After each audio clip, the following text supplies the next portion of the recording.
کہ میری عامر لیاقت سے ملاقات جو وقت تھی جب وہ علی اسکول میں تھے، 9th میں پڑھتے تھے،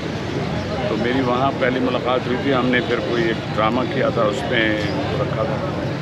پھر ساتھ ساتھ وقت گزرتا گیا. ماشاءاللہ انہوں نے اتنی شہرت کی بلندیاں حاصل کی، لیکن میری جب ملاقات ہوتی تو وہ یہی کہہ رہے ہوتے تھے کہ ایاز بھائی میں آپ کو تو نہیں بول سکتا، آپ سے میں نے شروع کیا تھا یہ چیز.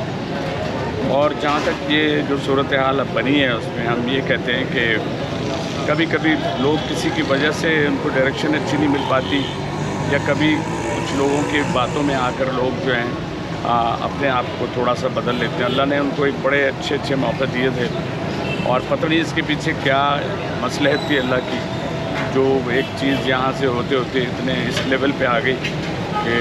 اچانک ان کی ڈیتھ ہو گئی. اور اس ڈیتھ کے پیچھے ضرور کچھ نہ کچھ تو ہوگا ایسا،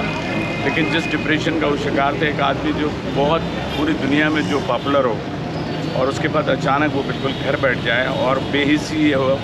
کہ جن لوگوں یا جن کے توسط سے اس شہرت کو حاصل کیا، ان لوگوں نے سب نے ان کا ساتھ چھوڑ دیا. یہ ڈپریشن یا یہ جو اگنورنس ہوتی ہے کسی کو، وہ بہت مار دیتی ہے. تو بس میں یہ کہوں گا اللہ پاک ان کی مغفرت فرمائیں، اور دنیا میں ہمارے پاس بہت سی ایسی ان کی بہت سی نیکیاں بھی ہوں گی. ایسا نہیں ہے، ہر انسان میں کچھ نیکیاں ایسی ضرور ہوتی ہیں، کیونکہ آج اگر کچھ لوگ وہ کنٹروورشل جو چیزیں ہیں نا، اس کو ہٹا کے اگر ہم بات کریں، ہر انسان میں کوئی نہ کوئی نیکی ہوتی ہے. آج جمعہ کا دن ہے، آج ان کو دفنا رہے ہیں، یہ بھی بڑا احساس